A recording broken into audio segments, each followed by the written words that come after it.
Num Estado laico como o Brasil, misturar política e religião provoca muita polêmica. É o caso de projetos que criam dias destinados a determinadas crenças.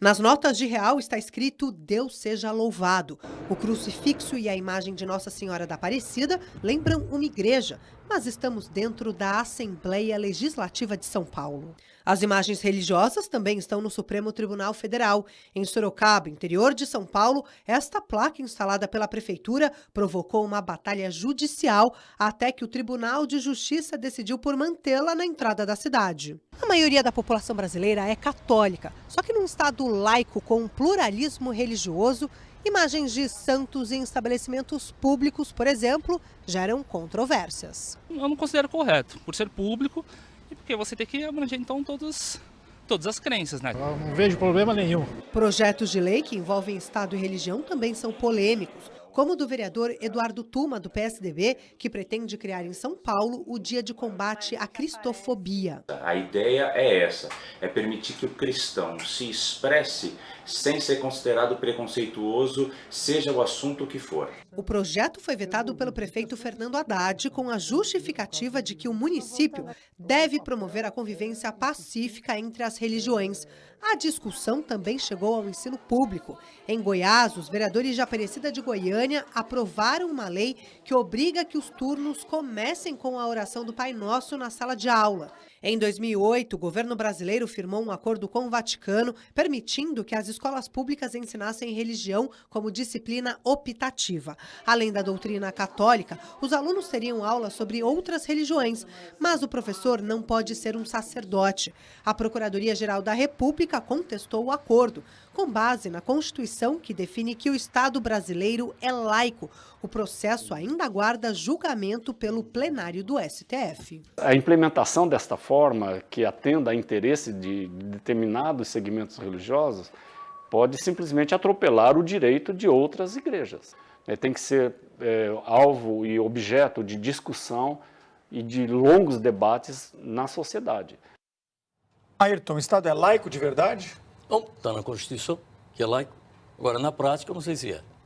Cada um puxa a sardinha para o seu lado. Nós temos uma bancada evangélica. Essa bancada evangélica chegou lá pela pregação democrática que fez, defendendo princípios democráticos, ou chegou lá pela religião? Foram eleitos pelos religiosos ou foram eleitos por cidadãos? Cidadãos são religiosos, mas o que predominou na escolha foi o fato religioso ou não? Nós nunca vamos saber. Nós não vamos entrar na cabeça de cada eleitor para saber. E a verdade é que existe uma bancada evangélica dentro do Estado laico. Evangélica, que acredita em Cristo.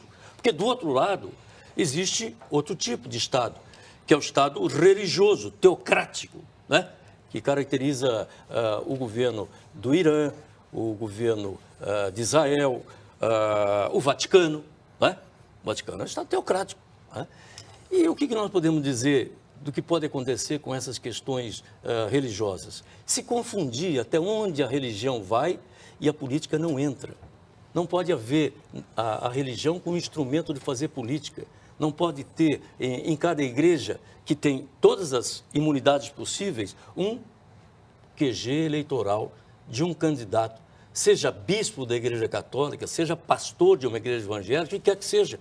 A igreja não é local de fazer política, a religião não é instrumento de fazer política. Isso tem que ficar bem definido. E, infelizmente, as coisas estão se confundindo em nosso país. O Rafael Teixeira diz assim, ó, a cristofobia, sim, ele diz que é, aliás, professor de um colégio adventista e que foi hostilizado, segundo ele aqui, por estar uniformizado com o uniforme desse colégio. Há cristofobia? Não, é necessário. A separação igreja e Estado no Brasil, não havia teocracia no Brasil, né? A relação era igreja e Estado era uma coisa só durante a Constituição de 24 e tal, em que o direito do padroado permaneceu, que era de Portugal, permaneceu no Brasil na Constituição de 24. Um dos primeiros decretos do governo provisório, em 1890, separou a igreja do Estado. E foi referendado na Constituição de 1891. E daí para frente ficou assim e tal. Então, a igreja é uma coisa, Estado é outra tal. Agora, A questão dos símbolos cristãos, mais do que católicos, a questão dos símbolos cristãos, por exemplo, na moeda, foi colocado no governo Sarney, é recente, né? Não tinha na moeda brasileira tal. A questão de ter símbolos religiosos cristãos ou católicos, se assim preferirem, em prédios públicos, depende. Se é um prédio histórico que foi construído, que já estão aqueles símbolos, evidentemente que eles têm de permanecer, não vamos ficar arrancando os símbolos. Agora, o que não é possível é colocá-los quando não havia originalmente nesses prédios. Por exemplo, na Assembleia Legislativa de São Paulo, né? Você tem o crucifixo e do lado direito, logo na entrada, uma imagem de Nossa Senhora Aparecida. Aquele não estava originalmente na Constituição, como é sabido. No Supremo Tribunal Federal, no plenário, se vocês olharem, tem um crucifixo logo acima do presidente e tal da sessão. Também não estava originalmente na Constituição e o Supremo não pode descumprir a Constituição. Agora, se a família quer um ensino religioso, tem todo o direito, procure a escola religiosa. Agora, na escola pública, ter aula de religião é um equívoco. É impossível um professor conseguir dar uma visão plural de todas as religiões.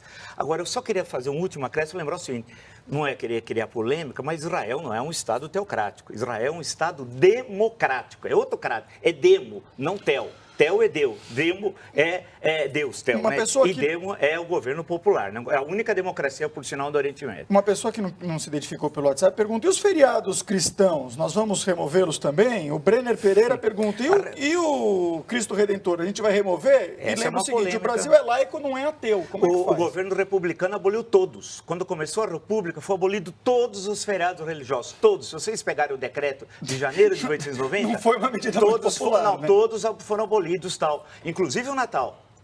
E criaram os feriados cívicos como o 21 de abril, que ninguém sabia o que era. E o Rodrigo Otávio escreveu um livro chamado Festas Nacionais, que o Raul Pompeia fez uma introdução incendiária e tal.